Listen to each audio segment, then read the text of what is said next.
সুপ্রিয় দর্শক, আসসালামু আলাইকুম। আমি আব্দুর রাজ্জাক আবারও নতুন একটি ভিডিও নিয়ে আসলাম। এটা হলো পটল ক্ষেত। আমার নিজের গ্রামের নওগাঁ জেলা মান্দা উপজেলা চকখানু গ্রাম। এটা আমার নিজের গ্রামের এবং আমার বাবার চাষকৃত পটল খেতে নিয়ে আসলাম। আমাদের উত্তরবঙ্গের সবচাইতে বিখ্যাত জেলা শাকসবজির জন্য বলে চলে। এটা পরীক্ষামূলক, আপনারা নিজেরাও যাচাই বাছাই করে দেখতে পারেন।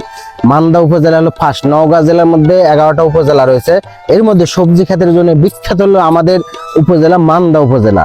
আর আমাদের মান্দা উপজেলায় এমন কোনো শাকসবজি নাই যে শাকসবজি মান্দা উপজেলা হয় না। এটা আমাদের নিজের গ্রাম চকখানু চেয়ারম্যান পাড়া, 8 নং কুসুমবা ইউনিয়ন, 7 নং ওয়ার্ড।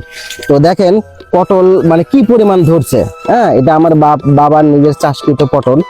আর এই যে দেখাইতেছি, অসম্ভব পটল ধরছে।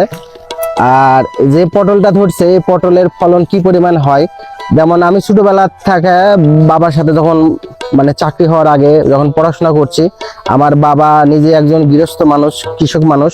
তো আমি দেখে এসেছি 1 কাঠা জমিতে 1 মণ করে পটল ফলন হয়। 5 কাঠা জমি বলতে 7.5 শতক জায়গা 5 মণ করে আপনার পটল ক্ষেতের ফলন পাবেন। তো আপনাদের আমি পুরো পটল ক্ষেতটা একটু দেখাই। আমাদের জমিটা দেখেন পটল কোথায় কিভাবে ধরছে আর ফুল জ্বালা কেমনে। আর এই পটল চাষটা আপনারা কিভাবে করবেন আর কিভাবে করলে আপনারা সফল হবেন। যেমন এই জমিতে আমাদের এক সময় ওই যে পেঁয়াজ লাগানো ছিল। পেঁয়াজের ওই যেটা বলে তুরা। এই তুরা যখন লাগানো কমপ্লিট ছিল, তুরা হয়ে গেল, তারপরে কাফা করা ছিল। কাফা করা ছিল। কাফা করা শেষে যখন পেঁয়াজ শেষ হয়ে গেল, তারপরে আমাদের এখানে এই যে কঞ্চি দেখতেছেন, এই কঞ্চি হলো গাছের গোড়া গোড়া গাড়া দেওয়া হয়। তারপর মাঝখানে আবার পেঁয়াজের চারা লাগাতে হয়। পেঁয়াজের চারা যখন হয়ে যায়, পেঁয়াজ তোলা কমপ্লিট হয়, তারপরে মনে করেন যে এই যে খুঁটি, সব বাঁশের বাঁশ কেটে 3.5 হাত 4 হাত লম্বা খুঁটি দিতে হয়। এই খুঁটি দেওয়া শেষে তখন আবার এই যে কট সুতা, আপনারা দেখতেছেন কট সুতা, তারপরে এটা হলো মোটা সাইজের সুতা দিয়া মনে করেন কামলা নিয়ে বা নিজে মিলে এই জাংলাটা কমপ্লিট করা হয়। তারপরে গাছটা জাংলার উপরে উঠা দেওয়া হয়।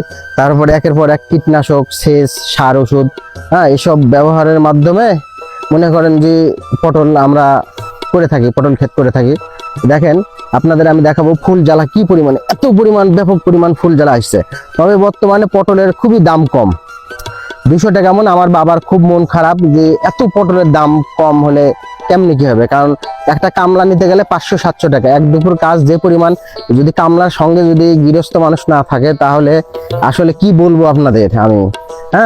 তাহলে কিন্তু কাজ ওই কৃষক কামলা ঠিক মতো করেও না। আর কীটনাশক সারের যে পরিমাণ দাম, আর এখানে লাভবান হওয়ার জন্য না হলে পটল 1000 টাকা মন হওয়া দরকার। তো যাই হোক, আমি আপনাদের পটল বিষয়ে অনেক কিছুই বললাম, অনেক কিছু ধারণা দিলাম। আপনারা যারা আমার ভিডিওটি দেখছেন, স্কিপ না করে পুরো ভিডিও, আপনাদের অসংখ্য ধন্যবাদ। আর আমার ভিডিওর পাশে থাকবেন, সাথে থাকবেন। নিত্য নতুন আপনাদের ভালোবাসায় আমি সামনে আরো কিছু নতুন ভিডিও নিয়ে আসবো। আর এই বলে আজকের মতো এখানে এই ভিডিওতে আমি বিদায় নিলাম। আসসালামু আলাইকুম। সুপ্রিয় দর্শক, আসসালামু আলাইকুম। আমি আব্দুর রাজ্জাক আবারও নতুন একটি ভিডিও নিয়ে আসলাম। এটা হলো পটল ক্ষেত। আমার নিজের গ্রামের নওগাঁ জেলা মান্দা উপজেলা চকখানু গ্রাম। এটা আমার নিজের গ্রামের এবং আমার বাবার চাষকৃত পটল খেতে নিয়ে আসলাম। আমাদের উত্তরবঙ্গের সবচাইতে বিখ্যাত জেলা শাকসবজির জন্য বলে চলে। এটা পরীক্ষামূলক, আপনারা নিজেরাও যাচাই বাছাই করে দেখতে পারেন।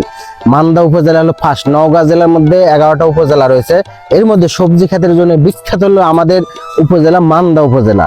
আর আমাদের মান্দা উপজেলায় এমন কোনো শাকসবজি নাই যে শাকসবজি মান্দা উপজেলা হয় না। এটা আমাদের নিজের গ্রাম চকখানু চেয়ারম্যান পাড়া, 8 নং কুসুমবা ইউনিয়ন, 7 নং ওয়ার্ড। তো দেখেন পটল কি পরিমাণ ধরছে। এটা আমার বাবার নিজের চাষকৃত পটল। আর এই যে দেখাইতেছি, অসম্ভব পটল ধরছে।